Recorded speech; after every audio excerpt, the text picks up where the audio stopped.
Hester Peirce unleashes the roadmap, meme coins are just for fun, and lawyers have feelings too. Who knew? All that and more coming up on Block and Order.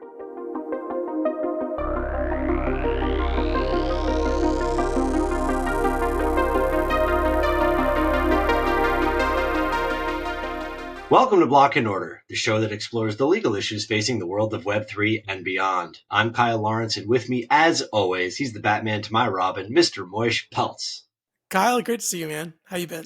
Great to see you, my friend. I gave you the ultimate honor of being Batman while I designated myself as Robin. How about that? What kind of friend I am. That feels untrue. The power dynamic, I think, is more balanced than that. So we can't both be Batman. It's like the Superman paradox. If there's two Superman, but they're both good, but they have to kill each other, like because there can only be one. There's the Avengers. You have a team of like pretty good superheroes. Like they don't need to be like a sidekick. Right. Even though Hawkeye and Black Widow would get eviscerated in 5 seconds. There are lesser superheroes, but there's some good ones. So we have the top two here. So that's true. That's true. And producer Sean, he's the guy in the chair. Without him, there is no superpower. I think he's played by Samuel L. Jackson in the Marvel Cinematic Universe. I think he might be. Well, Moish, we got a burner of an episode coming up. A lot of stuff going on, a lot of things moving forward, and we are here to break it all down. So why don't you kick us off with the top story of the order? All right. Well, leading off the order tonight is the SEC Commissioner Hester Peirce has laid out, as a continuation of her crypto task force, 10 priorities for the crypto task force. The Lord Jehovah has given unto you these 10 commandments for all to obey. So Kyle, we're going to go through the task force priorities tonight, which are presented not in rank order, not in order of importance, but there are 10 different topics, and we're going to run through them and see how we feel and see how America thinks we should feel. All right. Former guest of the show, SEC Commissioner Hester Peirce, friend, and somebody we should all be worshiping right about now. Yeah, I mean, look, I think it's very cool that she was named the, task force leader of how these securities are going to be viewed, or how crypto securities are going to be viewed in the U.S. And I was reading the Matt Levine article this morning, which I think ties into this, which is really thinking about, well, these things are securities or not securities, but if they're not securities, which is kind of what everyone wants the SEC to say, then what's the SEC doing saying they're not securities if they're not securities? So it's interesting dynamic of them trying to unwind the craziness of what's happened over the past 4 years, but do so in a way that there's kind of legal logic to it and it can be followed and ultimately people can rely on it. Yeah. From your lips to God's ears. Let's see what she has in store for us. All right. So first I'm going to quote a little bit from the preamble, which said that basically a better regulatory environment should not be viewed as an endorsement of any particular crypto coin or token. The commission, in fact, does not endorse any products or tokens. Spinning up coins and tokens is easy. If people want to buy anything that lacks long-term value proposition, they should be free to do so. But they should not be surprised if someday the price drops. In this country, people generally have a right to make decisions for themselves, but their counterpart to that wonderful American liberty is the equally wonderful American expectation that people must decide for themselves, not look to mama government to tell them what to do or not, nor to bail them out when they do something that turns out badly. So here I think we have a little bit of the heart and soul of what this is about, which is, hey, if you're going to go out and buy something stupid, don't get mad and don't come crying to us when that decision turns out to have been a bad one. So, I mean, does this kind of philosophy kind of, one, do you think this is right? And two, does it kind of bake its way through the rest of this discussion? I mean, I think it's a valid point for sure. Buyer beware. There is always an element of we are responsible adults. And if you're willing to throw thousands of dollars at fake internet money, you need to be prepared for those consequences. But where does that line get drawn? I mean, if there's laws preventing the car manufacturer from selling me a car that doesn't drive, and if I pay all the money for it, it's not just like, oops, sorry, you're SOL. So I agree with her about this, but I think that can lend itself to a very slippery slope. Well, I think that's true, right? If you buy a car and then the dealer says, aha, it was just a piece of art, it's a joke, it doesn't actually work. You should have known that. Right. I mean, well, I think that's more fraud, right? I think you could, you could draw a line of, well, I bought something I didn't intend to, or I was advertised something different. But I think, and this is getting into some of the priorities here, is how do you start weaving through these? So why don't we kind of jump into the priorities? So the first, they said it's not really the, rank order. This one's big. The security status of crypto tokens under the securities laws, which even the commissioner says is fundamental to resolving a lot of the other questions.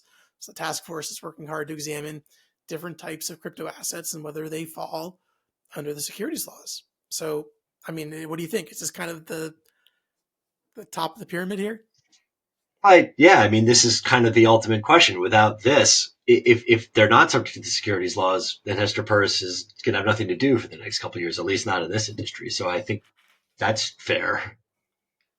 Yeah, but I think it's probably more than that, right? Which is like kind of pulling out the framework by which you can make these evaluations, or at least I think we're going to get into that.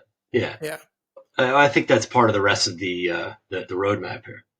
All right. So number 2 is scoping. So the task force is going to work to help identify areas that fall outside the commission's jurisdiction. So this is what we're talking about. Some things are going to be securities, some things are not. It's nice to have interdepartmental, if I can say that word correctly, communication. I mean, that's something that in the corporate world, it infuriates me to no end that you have, for New York State and every state, you have the corporations division and then you have the tax department and they don't talk to each other. So they have no idea what's going on. It's really baffling. So that's a step in the right direction. I'm here for that. Yeah. I mean, you've seen some kind of topics already kind of bouncing off the CFTC with Carolyn Pham as the new commissioner there, and how there might be more interagency coordination. But I think also this one, and they mentioned the body of the discussion, that it's going to also, welcome no action letters.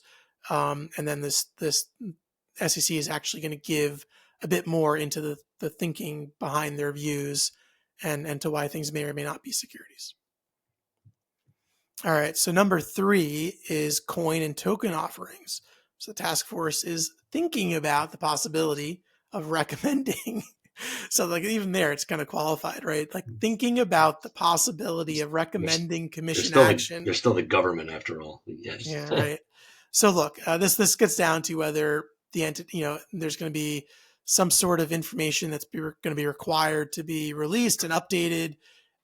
This is the proposal. It's almost like the regulatory sandbox, which if you come into the commission, it's not like a full registration, but you give us your name and contact information and you agree not to contest SEC jurisdiction in the event of an allegation of fraud or some other kind of claim against you, then we're going to deem them like presumptively non-securities that you can go off into the wilderness and do what you want with them. So what do you think of this kind of a little bit more flesh on the bone proposal about let's call it like a regulatory sandbox?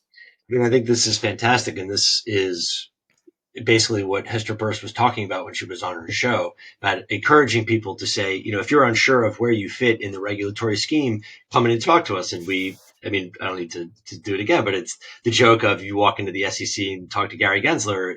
You're lucky if you walk out of that building with your freedom. Now you're talking about people coming in and saying, this is what we're doing. Here's the information about it.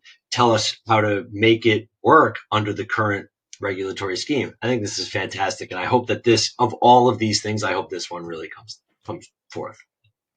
Yeah, I agree. I think it'd be great if there was just some process by which it's like, hey, do X, Y, and Z, and then you can actually like experiment and try stuff. Like, cool. All right. So number 4 is registered offerings. So the task force will consider working with staff to recommend modifying existing pathways to registration, including Regulation A and crowdfunding. So people interested in registering token offerings have a viable path to do so. Seems reasonable. This one. Yeah. I mean, I love this one. And Regulation A and crowdfunding, it's similar to Regulation D and the other private offering statutes. This is you divulge information about your project, who you are, what are you going to do with the money, which that can be weird for crypto offerings, but in general, we're looking to raise money for a specific purpose or cause or whatever it may be. Just provide information, provide disclosure so the people who are buying these things, they're not just naked in the rain and have no idea what they're buying. Right. And I think this is something that's currently possible in the US under, security token offering kind of, crowdfunding platforms. And we've worked on some of those, but it's very constrained and very much, not the kind of public open roadmap building, public network, token offerings that I think people are really excited for. Also, it takes a little while and there's costs associated with it. We're lawyers. We are not free, so there's an element of that, and people don't always want to do that. They just, I just want to mint something cool and make some money, and I get that, I do too. But there are rules in place and costs you have to absorb. Well, yeah, and I think it's also like, look, there's some things that are appropriate. Like if you want to do a meme coin and there's really no business kind of offering behind that, like you're not expecting return of value, that's one type of offering. But if you're very clearly saying, hey, put your money in and we're going to do lots of centralized company stuff and then give you a return, just it happens to be in a token. People also want to do that. There just hasn't been a pathway to doing it. So, here we go. Maybe that'll come to fruition. Yeah. All right. I think after that, we start getting into more specialized niches. Yeah. So here we have a special purpose broker dealer task force exploring updates to the special purpose broker dealer no action statement, which in its current form has not been a success. And so expanding it so broker dealers can custody crypto asset securities alongside crypto assets that are not securities, and then work with the public to identify other obstacles to registration. What do you make of that one, Kyle? I mean, sounds logical and makes sense. I don't really have much color to add to it. It just sounds like an obvious thing to do, and I'm shocked that it hasn't come to. I'm surprised that there hasn't been more push from broker dealers to get this. Well, I think there has been, to their credit. I think you've heard a lot of crying and whining from, like Robinhood, for example. It's like, we want to do whatever, but we're told we can only have securities. We can't have non-securities. And if we want non-securities, it's this whole like, so I think it's making that a little bit easier for people that don't have probably hundreds of millions of dollars like Robinhood on legal to find a way to do this. Right. All right. Custody solution. Number 6, custody solutions for investment advisors. Oh, I like this one. So going to work with investment advisors to provide appropriate regulatory frameworks so advisors can safely, legally, and practically custody client assets themselves or with a third party. I think that's fantastic. So, yeah, what do you think, Kyle? I think it's fantastic, and I think it's an obvious corollary to what we just talked about with the broker dealers, and it just kind of fits into the existing rules about what advisors can and cannot do anyway. It's just a no-brainer. Again, it's just a no-brainer. It's so obvious a fourth grader could figure this out. Well, I mean, does that mean that this is kind of like an elementary task force, or is this like it's just the low-hanging fruit that, like, is this just like they maybe not ambitious enough, or are these like the right things that they just need to start plucking the lowest hanging fruit? I think you have, well, look, Rome wasn't built in a day. It took hundreds of years, but you still have to start somewhere. And to me, you have to start with the obvious ones, because if you start going with extremely esoteric and highly technical things that relate to this industry, you're going to lose a lot of the interest in it. It's not, I don't want to say it's not sexy enough, because we understand what they're talking about and people who are in this industry know what she's talking about, but you still need to just hammer out the obvious ones and then use that as the building blocks for what comes next. And these things are obvious. I think that's right. I think what this is showing is there's a mix of like really big issues, like what's a security, and like really niche issues, which are like, how do investment advisors custody and what do broker dealers get to do, that are like both building blocks. And you kind of need like the kind of niche and like really broad building blocks to like lay the foundation for the next generation of crypto projects. Right. Mm-hmm. So yeah, I mean, I guess this is a, as we're working through the list, it's like, oh, right, I see why they're doing these things. All right, number 8, crypto exchange traded products. So the commission's already receiving proposed rules for, and there are, on the market, right, some pretty nice crypto exchange traded products, but it's expanding that list and then allowing modification of futures, including staking, in-kind creations and redemptions, and things like that. So again, I think that just makes sense and is a further expansion of what they've Yeah. already been doing. And I remember there was talk, I think when we had Hester Peirce on, we asked her about this, about these self-regulating organizations and what they can and cannot do. What does that mean? What is the breadth of that, of their own self-regulatory power? So this is really useful, especially when you start talking about staking, because there's a lot of stuff out there. People don't necessarily fully understand what it means. What are the tax implications? What are the securities implications of it? If you get yield on it, how does that fit into all these? I think all of these things are really important, even though it's buried kind of down further on the list. It's very important to the people who are huge in the space. I mean, big bucks you're talking about here. And I think this is extremely important. So I hope this really comes to pass. Well, it's true, because it is kind of like this more niche issue buried towards the bottom of the list. But you're exactly right. The existing exchange traded products, the Bitcoin ETFs, are the largest, most liquid, biggest institutional assets like in crypto. So, there you go. All right, number 9, clearing agencies and transfer agents. You're going to have to help me out with this one, Kyle. So the task force is working on the intersection of crypto and clearing agency transfer agent rules, continuing to work with market participants interested in tokenizing securities or otherwise using blockchain technology to modernize traditional financial markets. So what do you make of that one? This doesn't even apply to crypto. These rules have been needing an update for the past 50 years. Transfer agents are the ones, if you own stock in a public company and you need to get the transfer legend removed, you need to transfer it to somebody else. Can't do that without a transfer agent. And they send you this list of things you have to do, and you have to shave your body and bathe in Nair and set your house on fire. And you have to do all these crazy things. I'm not joking. These people don't go to the bathroom without a legal opinion from an AmLaw 100 firm. So all of those rules need to be updated. And if they want to apply them and have transfer agents have the ability to transfer crypto assets, I'm all for it. Just don't make it impossible to do so. I beg of you, please don't do that.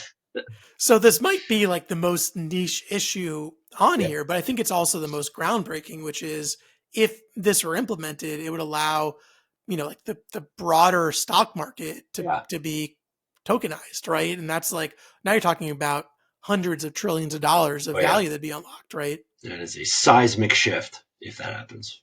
So there you go. So, it's these niche issues that then when you lay the groundwork can unlock ginormous implications. All right, number 10, last task force priority on this list at least is the cross-border sandbox, recognizing that crypto is international in scope. Task force looking to facilitate cross-border experimentation on a limited scale, temporary time frame, but with the goal of more permanent long-term approaches.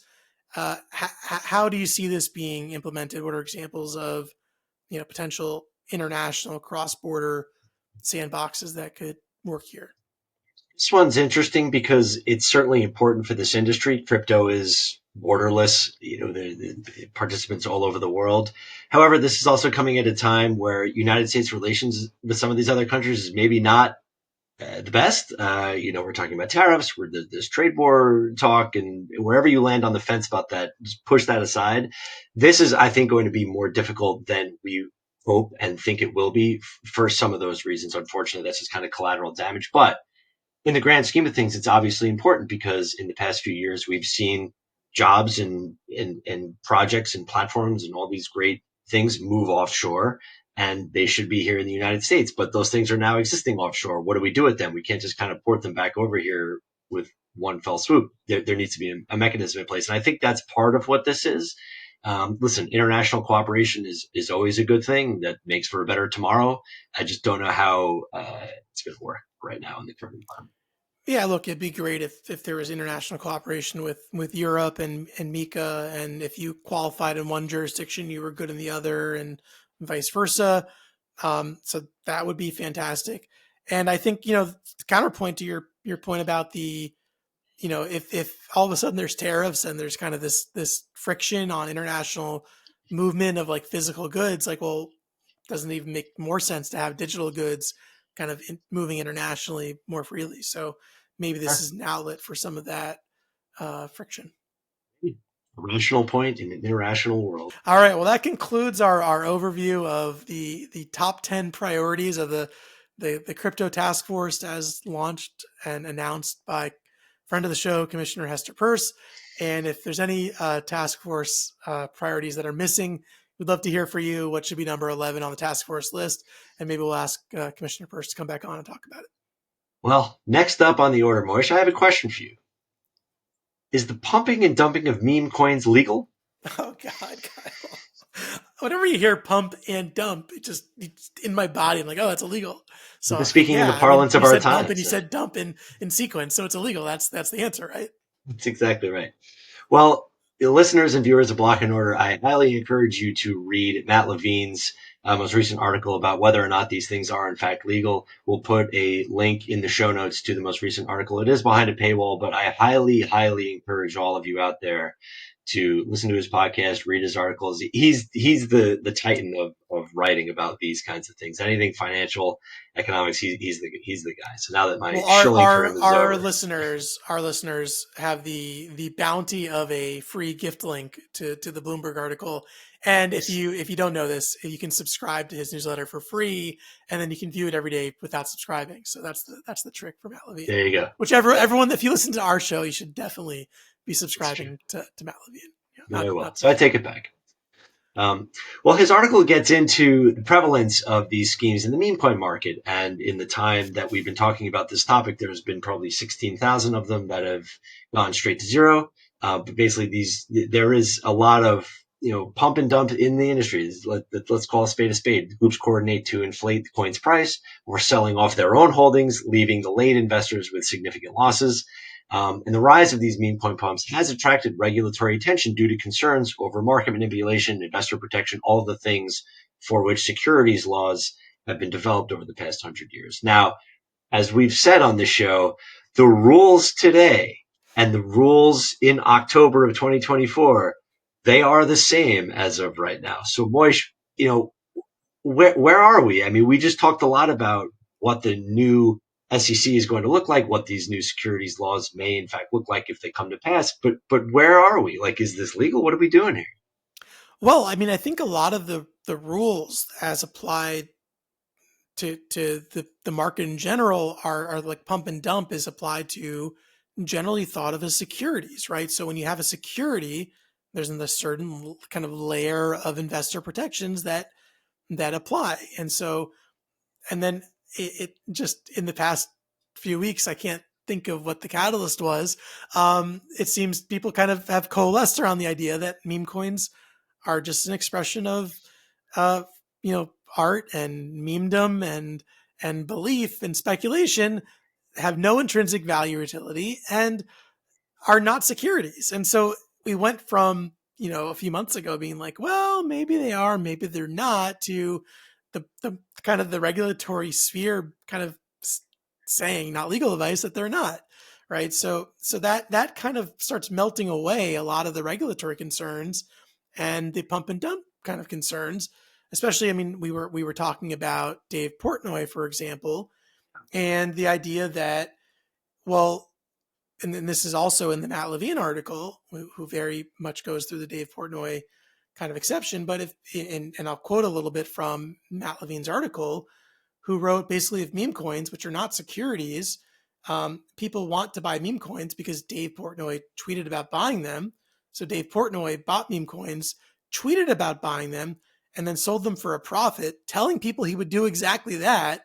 Then there's nothing going on there because there's nothing for anyone to be deceived about. There's no material facts, and there's no one deceived about any material facts. So Matt Levine says, I don't even know what I'm doing with my life, which was Portnoy's takeaway from the experience, and Matt Levine's too. Yeah. And interestingly, yesterday afternoon, Dave Portnoy did release a meme coin called Jail. It was like Jail Stool or something that pumped for a little while, and today went to basically zero. And he was kind of bitching about it on Twitter. And then a couple hours ago, there was the Barstool official token. And then there was another one that came out. They did pretty well for a little while, just throwing that out there. But yeah, he was like, I don't understand this at all. I think we can link his tweet where he filmed himself doing it. But to his credit, you're right. He didn't deceive anybody. He didn't do anything. He wasn't even involved in this thing at all. He wasn't a key opinion leader. He was just some guy trading meme coins. It's no different than you or I doing it. The only difference being he has millions of followers. Well, but we all know, right? The reality is when you're a very famous celebrity, and even if you think you are saying all the right things and you feel like you're entitled to say those things, when someone loses a lot of money, who are they going to turn to? Pipes out. Yep, it's it. It's So, true. I mean, I agree with you, and I agree with Matt Levine, and I agree with Davey Day Trader, but the reality is he's now a pretty juicy target for someone. It's it. It sucks. It's fun though. It's a I pump, mean, but it's fun. I think meme coins are fun. I think I'm meme coins just are gonna fun say too. it. Yeah. That's why there's the .fun domain extension, like Yeah. to indicate that it's fun. Speaking of dot fun, Like your that's dog. like that segue. Oh, yeah. Speaking of dot Well, fun, speaking of fun, yeah, the law firm behind Pump.Fun class action suit, it's called Berwick Law, has now demanded removal of the tokens that are mocking it on Pump.Fun.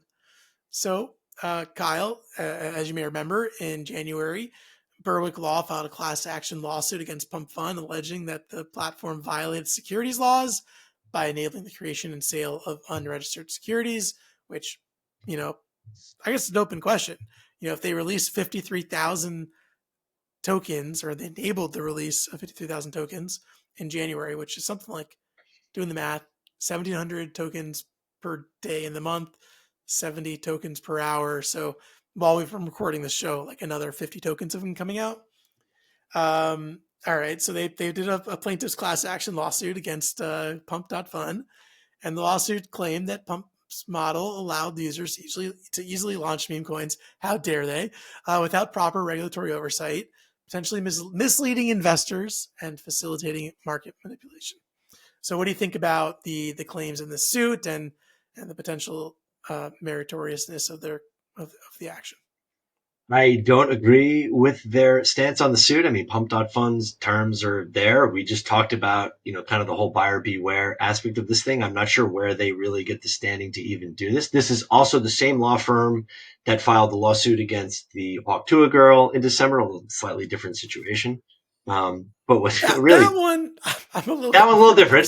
Well, side. I'm not blessing it for the record. I'm Yeah, I not blessing haven't that one. prejudged any of this. I'm just Yeah, like, yeah. just reading the news like you are. That one was a little bit different, but what was funny about this one is after the lawsuit was filed, Berwick Law discovered a Solana-based token called Dog Shit 2 that appeared to mock or impersonate the firm, and in response, the law firm then sent a cease and desist letter to Pump.Fun demanding the immediate removal of this and any other tokens that could be perceived as attempts to undermine its reputation. Now, I didn't see it. I don't know what it says, or what the tokenomics were, or really anything about Dog Shit 2, and to be honest with you, but the fact that they responded to it is almost like a tacit agreement with that it was them. If they just ignored it, it would have gone away. Well, there was a suspicion, and I don't know if it's true or not, that it was actually the law firm that had created the token as an example of Ah, how easy it is to create the token, because they were like trying to make an example and show it in their papers, and like, no, that was not us. Like, so I don't know who to believe, but that was the allegation, and the law firm then denied any involvement in any association with the token, and saying that it had never launched, endorsed, supported any blockchain based projects, and that the projects themselves were misleading the public and kind of falsely associating themselves with the project. I don't know. They're So accusing. I'm sorry. no, go ahead. They're accusing Pump.Fun though of using their platform to intimidate clients and interfere with ongoing litigation. They're arguing that excuse me, that launching mocking tokens is a deliberate tactic to disrupt the legal process. And all that is just legal jargon bullshit. I'm sorry, but for them to go after Pump.Fun to this. For this specific thing, does that not raise Section 230 issues? 230 being the Communications Decency Act that shields online platforms like Facebook or Meta and Instagram from legal liability for content posted by its users. Like Pump.Fun's not doing this. This is all user created stuff. Well, I think that's an interesting argument. I don't know if anyone's really expanded on that, and we can kind of take a deeper dive on a future episode. But it's an interesting proposition, right? That this is just a platform for creating tokens. They themselves are not the speaker, right? Just like Facebook is not the speaker it's the user generated content, or in this case, user generated tokens, that is the speech. That is the, if meme tokens are not securities, which I guess Berwick law, disagrees with, right? They're all they are is art and speech and expression of memedom. So if that's the case, then it's the creators of those tokens that would have liability, not the platform itself.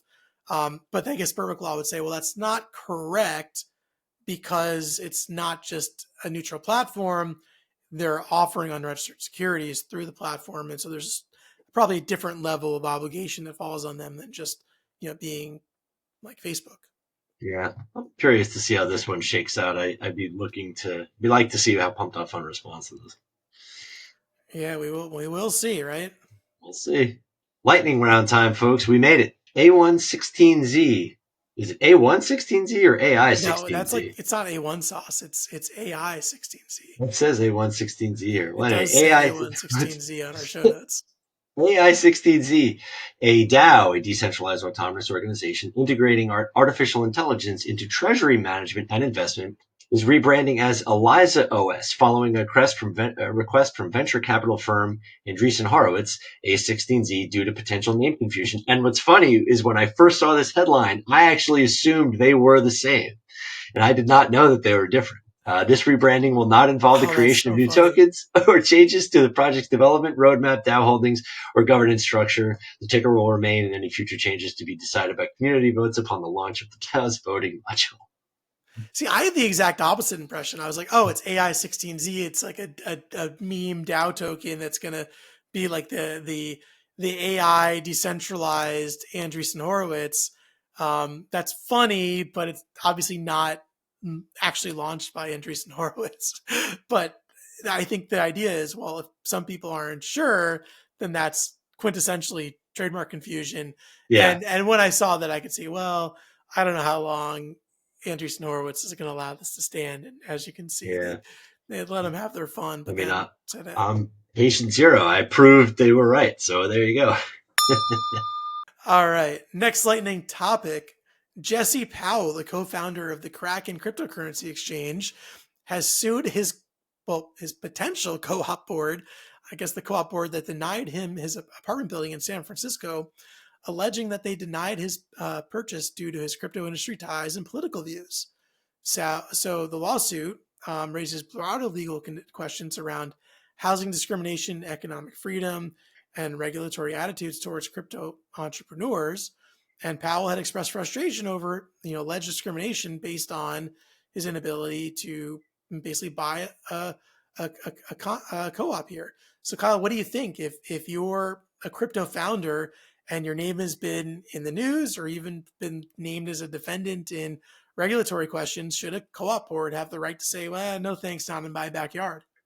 I mean, co-op boards are a bad example because they deny everybody for any random reason. Lawyers can be denied housing in New York State because they're lawyers. So, if it's good enough for us to get screwed, it's good enough for him.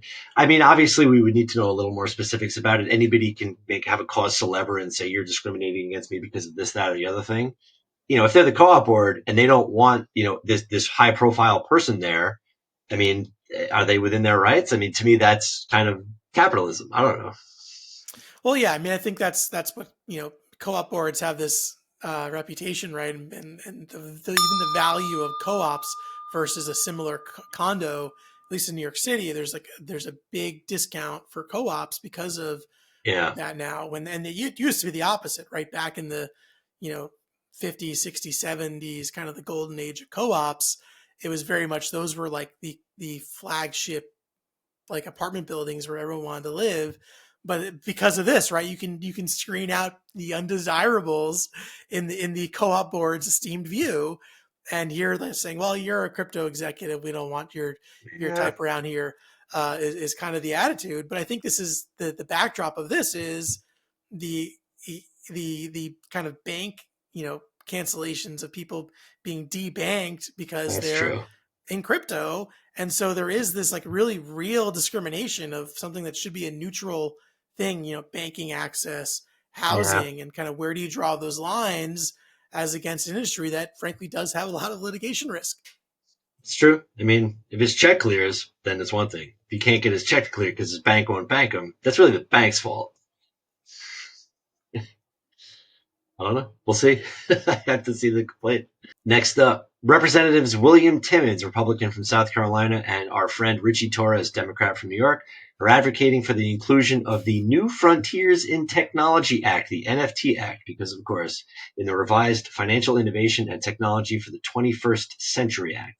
The NFT Act seeks to establish clear regulations for digital assets by designating certain NFTs as non-securities, thereby providing legal protections and delineating oversight responsibilities between the CFTC and the SEC. This initiative aims to create a more sensible regulatory framework for digital assets. I think they need to talk to our friend Hester Peirce and make sure that we're not, doing one of these things. Well, I mean, you got to have the legislators do that, and you have the executive branch doing the executive stuff. But, look, I think it's great that the FIT21 Act has now been renewed, and there's this big push to include the NFT Act. I hate these acronyms, man. I do not like them. But putting that aside, I love that there's the push to merge them in and get the NFT Act in, which we covered on a previous episode as a standalone segment. The idea that things that are clearly art and speech and even memedom should not be kind of fit and wedged into this kind of larger market structure regulatory framework that the FIT21 Act is proposing to be built. Yeah. Speaking of acronyms, your favorite, next up. Elon Musk's Department of Government Efficiency, another great acronym, DOGE, has initiated efforts to dismantle the CFPB, or the Consumer Financial Protection Bureau. Did not know that this was going to be the alphabet soup acronym show, but here we are. So the CFPB, which, as you may have remembered, was originally funded by a loophole where they said, we do not need congressional appropriations. We just need to receive money from, I believe is from the Federal Reserve, right? They were funded directly from the Federal Reserve. And that was challenged at the time. And people said the CFPB should not be funded because it was not congressionally appropriated. And actually the Supreme Court ruled and said, well, no, as long as they get funding from some source that, like, if that source is okay on its own, it's fine.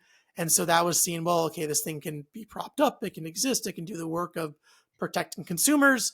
And here we go, that kind of like little, like small leg that propped up the CFPB back in the day and allowed the Supreme Court to say, hey, you're good to go, is ultimately now what's its downfall, because DOGE is saying kind of and cutting it off at the knees and saying, well, if this funding is discretionary, it's not congressionally mandated, we're just going to yank it. Nothing you can do about it. Listen, I'm all for creating more efficient things in our government, in particular, where there is, there's a lot of bloat. Let's call it what it is. But the CFPB actually does a very important thing in this country. And while we talk about buyer beware and people buying NFTs and meme coins and I just lost $5,000 and isn't that funny? And yeah, there is an element of that, but there is still a lot of fraud and unconscionable behavior, especially in the consumer space. And there has to be something. There cannot be nothing. You want to fix it. And I know you and I have talked about this, and it's the idea is like, well, we've tried fixing it for the past 20 years and nothing has happened. So we have to take these extreme measures and try to build from the ground up. I just fear, like, Elon Musk doesn't care. Elon Musk, talk about not congressionally appropriated. Nobody elected him. And for him to kind of unilaterally decide to do this and just kneecap this entire thing, a lot of people are going to get screwed. I hope they actually have a plan for reestablishing this type of organization and don't just leave it on the cutting room floor.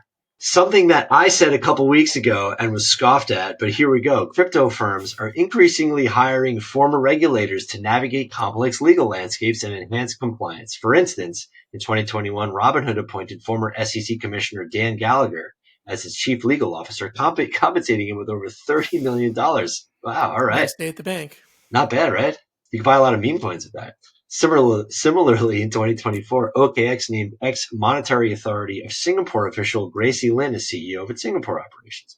While these hires aim to bolster regulatory understanding, they have sparked concerns about a potential revolving door between regulatory bodies in the crypto industry. I actually don't see that as necessarily a problem. As I said on a previous episode, if you hire people from within the industry, They know how the sausage is made, and they know how these things work, and they know how to help you position yourself in a way that you will not run afoul of their rules. And if something happens, you're better equipped to deal with it and cut it off at the pass. I don't see a problem with it.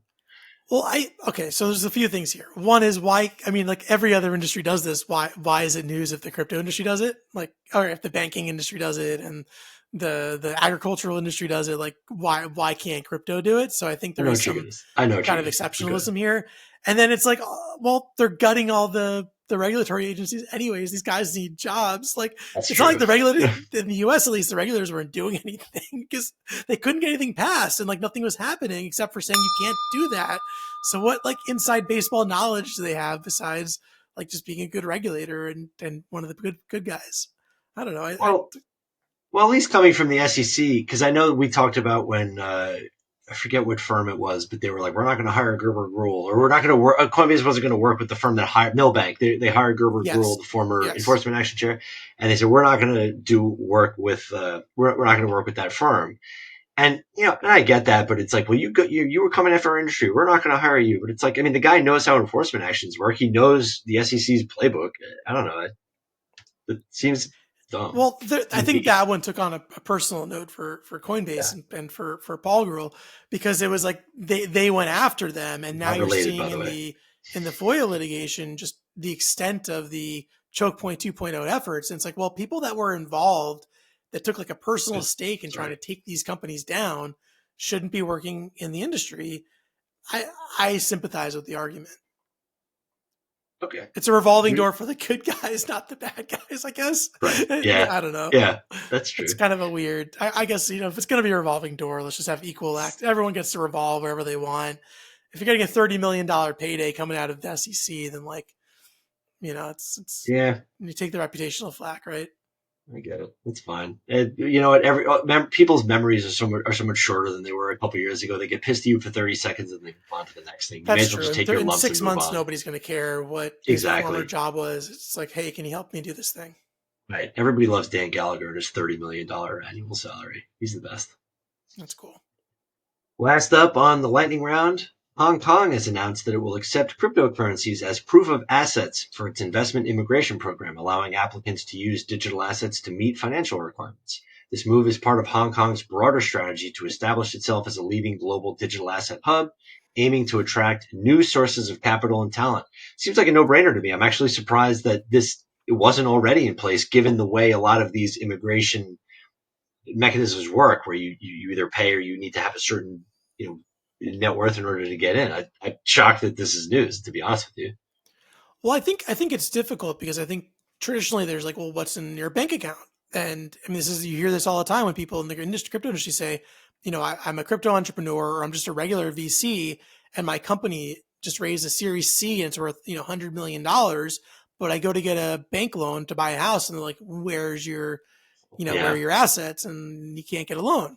So I think it's the same thing here, where governments say, hey, we want to approve you for immigration program, show us what's in your bank account. And the guy's like, I have a few hundred Bitcoin. It's like, well, sorry, that doesn't count. So yeah, I think it makes complete sense. I think it also makes complete sense that if you're going to welcome immigration, well, what is the most liquid, most international asset if you're moving from country A to country B to bring with you? It's obviously going to be Bitcoin or USDC or something like that. So you might as well be able to measure that. A lot of digital nomads out there. I mean, this just makes sense. It kind of like we used to call it real estate rich for people on Long Island. And now that could be anywhere. It's like you $1 billion house, but you can't afford the gas in your car, kind of thing. Yeah. Right. Well, that wraps it up for a banner episode of Block and Order. We're recording this the day after the Super Bowl, so all kinds of good stuff to talk about. Very special thank you to producer Sean. Without him, the show would not be possible. Please do not forget to like and subscribe to our channel and follow us on all our socials. Links are down below in the show notes. Please note the show is meant for informational and entertainment purposes only. Nothing that we say is meant to be construed as legal or financial advice, especially about meme coins. Please hire your own representatives if you're going to take the plunge. Neither the discussion of nor the fact that Moish and or I may own any of the assets that we discuss on the show is meant in any way to serve as an endorsement of such assets. So for Block and Order, I'm Kyle Lawrence. On behalf of Moish Peltz, see you next time, everybody. See you next time.